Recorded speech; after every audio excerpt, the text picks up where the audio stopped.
Nah, jadi selain bearing puli sekondari yang kena, bearing rasio juga ikut kena ya teman-teman. Ketika saya putar itu timbul suara kasar. Nah, setelah saya bersihkan bagian crankcase CVT-nya, kemudian sediakan wadah, baru kita proses pembongkaran bagian rasio. Kita cek bagian gigi dan bagian bearing-bearingnya, mana yang rusak, mana yang baik.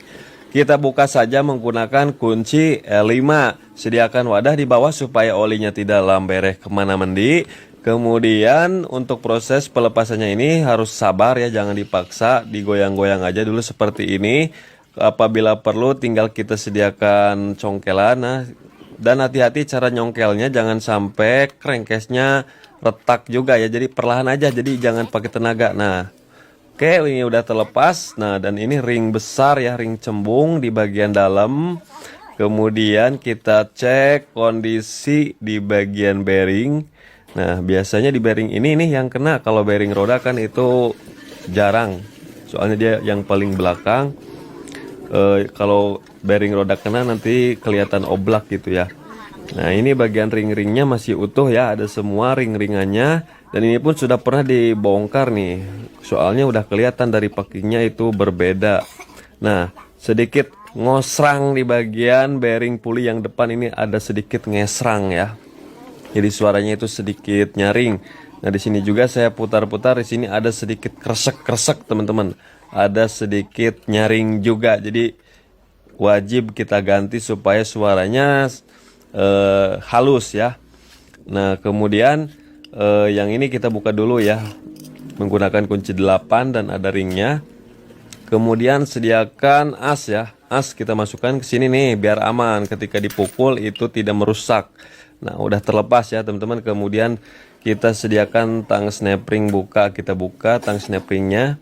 Nah, di sini ini mudah nih. Sepertinya as pulinya udah kena sedikit untuk dudukan bearingnya ya, tapi tidak apa-apa, masih layak lah. Yang penting gigi rasionya masih bagus. Kemudian untuk melepas bagian bearing yang ini saya gunakan tracker ya. Nah, tracker tarik seperti ini teman-teman. Bisa juga menggunakan lilin, bisa pakai lasan juga bisa, pakai linggis. Kayaknya pakai linggis tidak bisa, soalnya kalau pakai linggis liangnya letik, jadinya takutnya kalau pakai linggis jadinya bejat ya mesinnya. Yang mending kita gunakan tracker aja lah seperti ini. Jadi kita harus ngemodal dulu, apabila nggak ada ya udah teman-teman bawa ke bengkel ya, bawa ke bengkel aja. Jadi perbaiki di bengkel, bawa ngopi, bawa udud seperti itu teman-teman. Dan jangan banyak bicara biar mekaniknya itu fokus ya. Nah, oke, ini udah terlepas. Kemudian tinggal kita ganti bearingnya nih. Nah, saya pakai yang 1RS. Kenapa pakai yang 1RS? Lebih baik teman-teman, lebih bagus pakai yang 1RS ya. Nah, jadi yang 1RS-nya disimpan di belakang, jangan sampai terbalik ya. Kalau terbalik sangat berbahaya sekali. Nah, jadi yang 1RS-nya ini menghadap ke belakang ya, ke bagian puli teman-teman. Nah, ini udah mantap. Untuk bearingnya teman-teman bebas, yang penting gunakan bearing yang rada bagusan dikit ya, jangan yang murahan. Kalau perlu yang original ataupun yang racing juga boleh. Nah, kemudian yang ini harus 0 ya, tidak ada RS-nya. Jangan pakai rubber seal ataupun plat ya, jadi kosong. Jadi kiri kanannya plong, jadi supaya kemasukan oli. Kemudian tinggal kita pukul bagian luarnya ya, jangan tengahnya. Kalau misalkan kita pukul ataupun dagor bagian tengahnya, nantinya rusak lagi si bearingnya ya. Jadi kita pukul pinggirnya dan usahakan harus lurus, jangan sampai miring ya. Supaya saat menggedornya itu lebih mudah tuh, jadinya gampang masuk. Nah, oke. Kemudian cara pemasangan bagian gigi rasionya. Nah, ini ring yang cembung di bagian dalam dan harus sesuai dengan posisi semula, jangan dibolak-balik dulu ya. Jangan dibolak-balik, harus sesuai dengan posisinya, karena ini motor tidak nangis ya.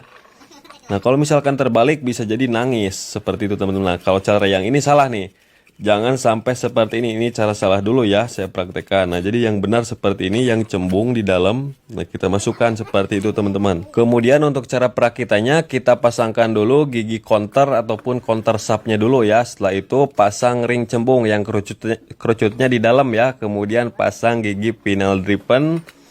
Nah, seperti ini. Kemudian baru kita pasang ring nih, ring yang cembung di dalam ya. Nah, di dalam yang tipis ya. Nah, lihat nih seperti itu. Kemudian ring yang rata ataupun datar di luar seperti itu. Kemudian baru kita pasang bagian aspulinya. Untuk bearing roda itu masih bagus dan bearing bambunya masih bagus juga ya. Kemudian sediakan pipa ataupun kunci tes seperti ini, kita pukul bearingnya bagian pinggirnya ya, jangan dipukul asnya.